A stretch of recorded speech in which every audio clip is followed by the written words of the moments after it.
Hey everybody, I'm here today to talk about Bell Witch, their albums, and discuss a live show I just saw on October 21st, 2023 in Toronto, Canada. So Bell Witch, I've been following them for a long time. I remember I used to check out the Cosmic Hearse blog back in the day, and I saw their 2011 demo on there, checked it out, thought it was cool, but kind of forgot about them, but they soon after would sign to Profound Lore Records, a label that I follow very closely. Before I go on, actually, if you're watching this, you probably know Bell Witch, but they are a two-piece doom metal band from Portland.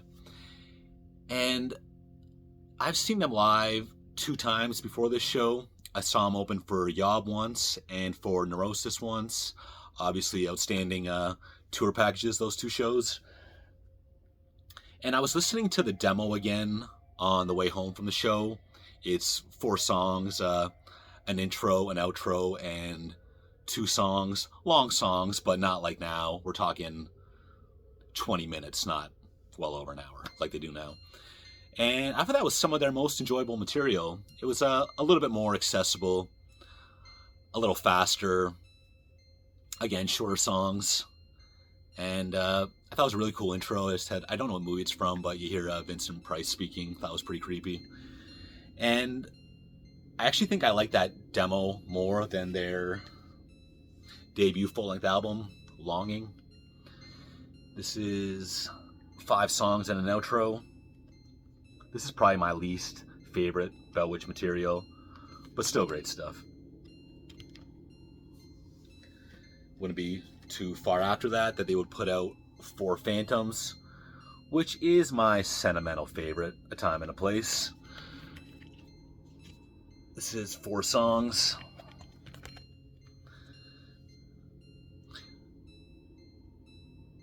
Definitely different from what they're doing now. This was probably the last material in a certain style. So let's talk about the show for a minute. The special thing about this show is that it wasn't just at a concert hall. This was at Trinity St. Paul's Church in Toronto. So this is a large, old, still functioning church downtown. And it just seems that they're very into the arts and also pretty progressive minded for a church. So I kind of assumed that they would have stripped out the seats or something. But no, everyone was seated. The bottom floor was sold out, and the balcony where I was sitting was maybe a third full. If we're talking packing it, maybe half full if you're talking sparsely spaced out. And you're sitting on a legit church bench. So, kind of reminds you of being at church when you're at a kid or at a wedding or something. Just one person kind of moves and everyone kind of feels the creak. Kind of odd. I like the setup too. It was just kind of very loose. They just kind of let you in. Wasn't too busy. I didn't see a bar there, and I guess that makes sense. I don't drink anyway, so it didn't really matter. Just kind of went to my seat and stayed there.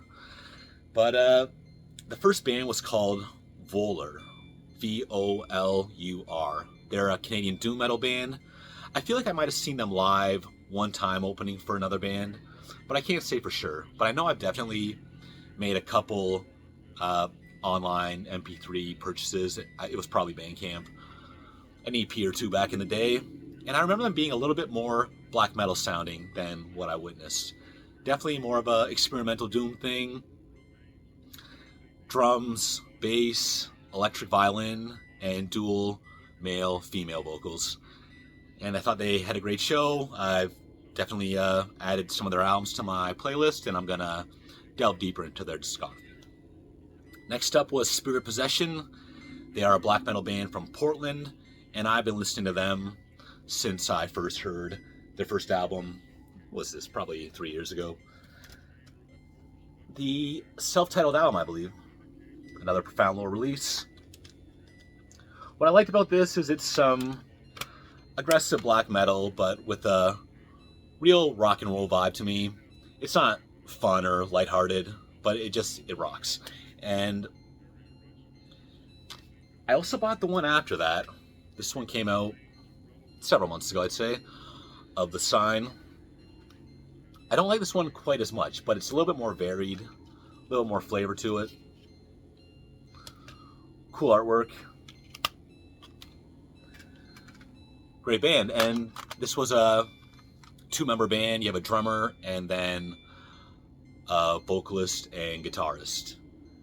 And the seed might have been planted by something I saw on social media a couple days before, but a very impressive frontman to sing, command stage presence, and play that on guitar was very impressive, very dexterous playing. Impressive. Good drummer, too. But the people were definitely there to see Bellwitch, who definitely reached another level of prominence with the release of Mirror Reaper. I have the flag there. I saw the flag for the new album. I thought about buying it. I actually walked in there with the intent to not buy anything, just to save a couple bucks. But I'll get to that later. So yeah, this is Mirror Reaper. Very cool. I mean, the mirror concept, and you got the digipack that is backwards. Double album, about 80 minutes, one song. I guess one disc is called As Above, one's called As Below. Long story, but I remember I got a second copy of this by mistake, and I gave it to a coworker who, he's mostly into mainstream metal, deathcore, and a little bit of brutal death, but thought I put the metal to good use and gave him a copy. Not sure how he felt about it. I stopped working with him soon after. I also got the long sleeve for this. This is amazing cover artwork. And this artist has definitely been used quite a bit before this, but I think this took him to another level of recognition and proceeded to make many more amazing works of art. They'd also put out this collaboration with Aerial Ruin. It's called Stygian Bow Volume 1. So Aerial Ruin is basically a neo-folk project, and I'm not trying to oversimplify things, but I do think it is a fair conclusion to say that this sounds just like a Bellwitch album collaborating with a neo-folk artist. But the Bellwitch vibe is fully there, and it fits very well into their catalog. So back to the show. Bellwitch played their newest album, which is called Future Shadow, The Clandestine Gate, which is another one